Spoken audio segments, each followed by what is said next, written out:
Get 20% off all Manscaped products plus free shipping with the promo code STTV. I'm kind of. This is what we expected from England, so I can't really say anything about them, to be really honest. Did you expect more? Yeah. No. You wanted more because of the way, the players they have and the attacking setup. But did you expect more? I literally said the last episode, I was saying I expect England to actually come out on the front foot and actually be way better than what we've seen. No, how can you do it? We did a show a few weeks ago, and we even said the way he was going to set up with the double pivot. Yeah, we said it, and that was the first game, and then the Scotland game, you saw the impact of that. The third game, it didn't improve for me. That was the very first thing I remember. That same show right at the start of it, I said the biggest thing that will probably hold England back, Southgate. And so you think I tweeted something during the week, and it was one of those quotes you said ages ago. And it's probably you said a few things, I'll give you credit, but it's one of the actual sick things you said, where you said a team is a representation of the manager. 100%.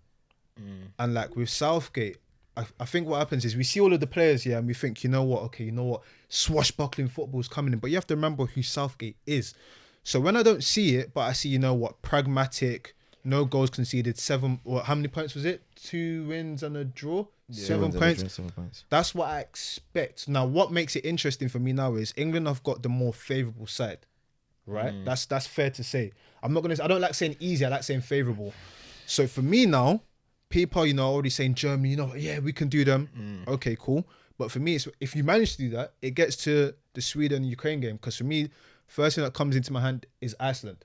Also, what also comes to me is when it comes to time, when I think we said in the podcast a lot, when it comes to, your sick ballers against my sick ballers, who's going to win? I want to see what England do then, because I know already it's tough to break down teams, but when it's time to play proper ballers, let's see what you're about. Let's see if you can actually change the game, because eventually you're going to have to play a sick team. Croatia, don't get me wrong, they do what they do. Modric is world class. I went to go and watch the game. They ain't been playing well. They ain't been playing well. Into this Scotland, loads of heart, draw. Game after that, Czech Republic, on another day, they might have done something different, but those are not teams that I expect to cause issues. Yeah. And you got the results, but eventually you're going to have to put a performance. I haven't seen a performance from England yet. 2 goals scored. I've seen 10 minutes in each game of good stuff. 10 minutes?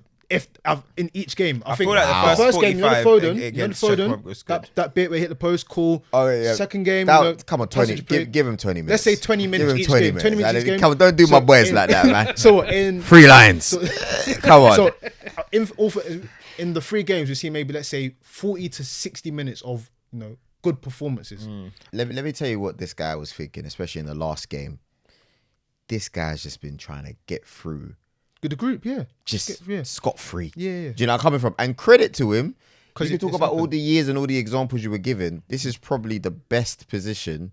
I can't remember 2018, but probably the best position England have finished in a group and just gone through no problem. No, it's better than 2018, because 2018, do you know what I mean? There's been no scares. I'm not saying they've played well, whatever, but it seems to me, like when you look at the Czech game, he was just thinking, let's just go through easy. Because the thing about England, England, first of all, England are not doing in terms of exciting football, we're not doing what we thought we could do with the players we have. But England haven't conceded a goal at the end of the day, yeah? I'm sorry, it's funny how quickly people went from Croatia, a bad boy team, bad boy midfield, to they're washed, just because England beat them, you know what I mean? All of a sudden, it's because people don't know. You see, a lot of us are fair weather football fans. We're not sitting with laptops like that.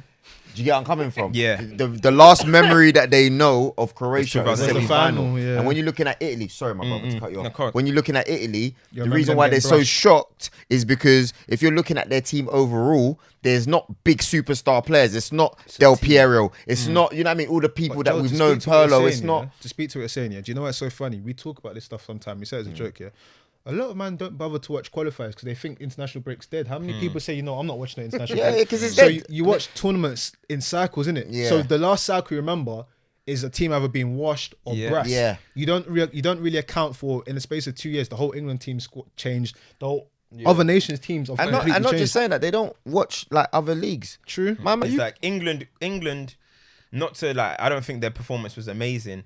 But it's just funny. That's what I'm saying. It's funny how they went from Croatia being a top team to being washed, and then 2 games later, the whole internet is talking about how world class Modric is. But wasn't that world class man playing against England? I didn't really, you know what I mean? He just had a decent game. So again, people just go with the wind, really. Do you know what I'm trying to say? He packs in Scotland. He's back to being world class. He plays against England. The whole midfielder washed it. The aging legs. Yeah. So people are going with whatever. But for me, England and Southgate, England in my whole life of supporting England have never really won a big test in my whole life of watching England. That's fair. So now we're coming against Germany, yeah? And the one thing about England, in all of these big tests I'm talking about, do you know where England lose the game? They lose the game in midfield. Yeah. And do you know why I didn't want Germany? Because they've got the best. For me, out of the teams, Portugal and France, I know it sounds crazy. I wanted them more than I wanted Germany. Because you see with England, when it comes to playing against controllers, let's talk about it. 2018, Modric walked us out of the tournament. Pirlo, 2012. 2010. Cruz in 2010 in the World Cup. Yeah. If you look at when England lose, we get absolutely dominated on the ball by the midfield. And who have Germany got in midfield? Gundogan, Cruz, Kimmich comes inside. Like, they've got ballers. And I just think that's where England can potentially lose the game. And we don't win tests. So that's why I'm concerned a little bit. Like, but you touched on the defence as well, though. Yeah. Do you think that defence is solid enough to keep that out? Keep what out? England's defence. Yeah. No, see, the thing is, I think or do you both. Think because I look at that defence and I'm like, I know you've kept clean sheets or whatever, but I still don't. It's not going to rotate. But even the Czech Republic game, there was moments where they was breaking through, and I was like, this looks like scatty defending. But is there any? The only thing is there any defense that you're looking at and you're thinking? I look at Germany defense, and I'm not thinking Germany defense is amazing either. So look, as Joel said, France got in behind Germany how many times, bro? Even who did they just play? Hungary got in behind. You see the quick goals. Cristiano got 2 against them. So Germany, but the thing about England is England, I think, are going to go into the game. I hope not, but England played too much respect to these countries, man. They pay too much respect. And then that's how you're going to walk away from the game and think, you know what, we could have beat them.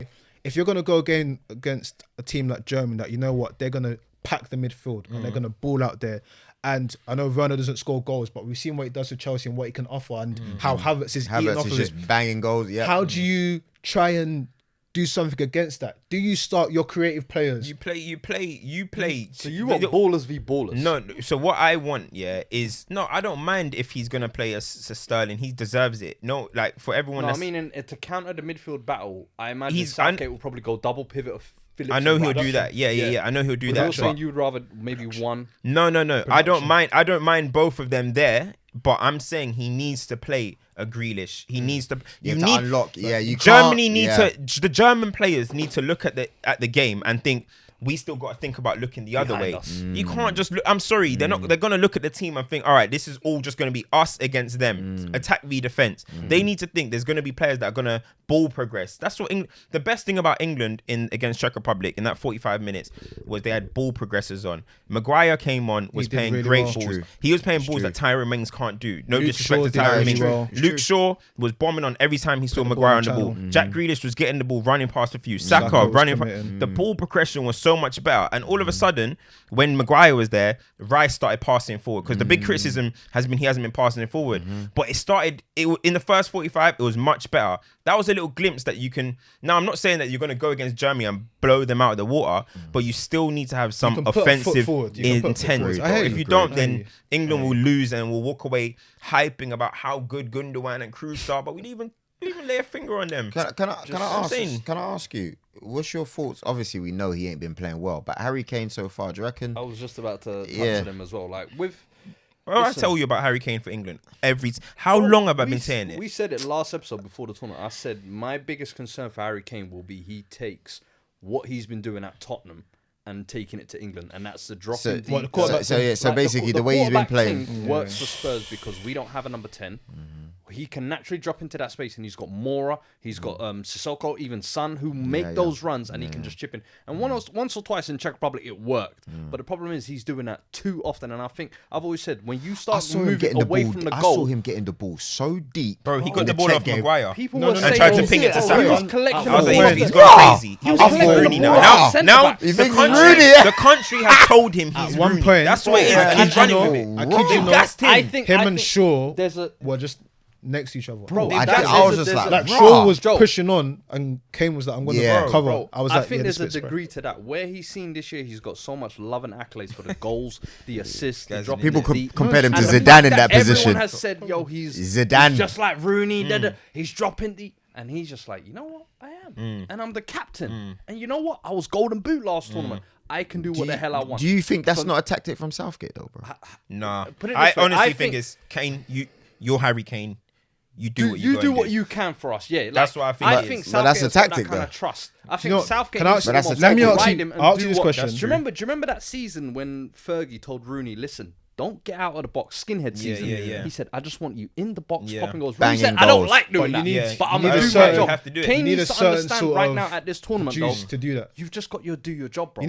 I'm not saying, I have not once said, Harry Kane should get dropped. Yeah, because I know it's not going to happen. There's no point of even saying it, because what if that chance comes? Fair enough. You still want Harry Kane at the end of it. But Harry Kane has never been good for England, ever. I don't care about how many goals he's got. Euro 2016, he was England's worst player. I remember when he was taking free kicks and corners.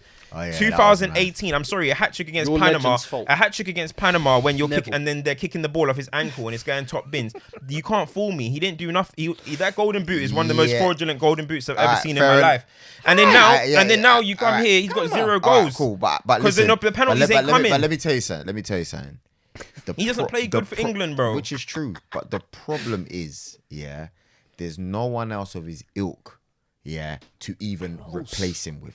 Do you get where I'm coming from? At least if you're looking at the other forwards, if you're not happy with Sterling, it's almost we can have a moan and say Sancho should be playing or Grealish or, you know what I mean? You could talk about it. You could even say Saka, you can say whatever. But you can't just, and that's down the middle, because we all know Rashford's better on the left. You can't, as much as Calvin, Lewin, he's coming up, whatever. It's very difficult to justify. I get what you're saying. You have to have big balls to do it. Brother. With Kane, but the thing is, what I don't like about the whole Harry Kane thing is, why is he so protected? I don't get it. Harry Kane is. I'm not talking about Raheem Sterling and Daily Milk. That's what everyone seems to.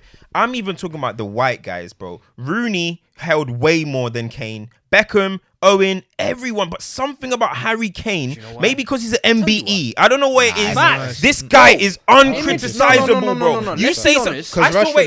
I saw Jamie Carragher basically try and say there's an agenda against Harry Kane. But do you know why? Let me tell you why. Listen, I reckon. Sorry for it. I just reckon it's because there's no one else that you can, you know what I mean, talk to or compare to in that situation. You're probably going to say fair enough when Rooney was playing. Do you know what I mean? He was the main guy, whatever. But I just reckon there was other big names in the Rooney's other things off the field. Kane has always presented himself squeaky clean. Similar of the Kante thing that you say about the nice guy image. Kane has always been nice guy. He's got no blemishes. Clean. He's got no blemishes. He's the guy who was rejected as a youth, has worked his way to get here. He's now consistently had a good half a season, and now everyone's saying he should be Ballon d'Or ahead of Lewandowski. Like all this season as well, bro. Like we've been singing the high praises of Kane, so I can see why there'd be no criticism on him. But of course, when you come to a big stage, we said this last week, international tournaments can hurt you or they can boost you, bro. After you got your golden boot and now it's, listen, Harry Kane's an England legend. Don't do yourself Imagine Harry Kane walks out of this tournament 0 goals. 0 goals. And no shots on target. No. But that's where he now needs to look at this and say, do you know what? I don't care if Southgate's instructions. I need to do what's best for me and get my goals. Let me sit in a box and poach. We have our sponsors here. We are Manscaped, so make sure you redeem and get your 20% off.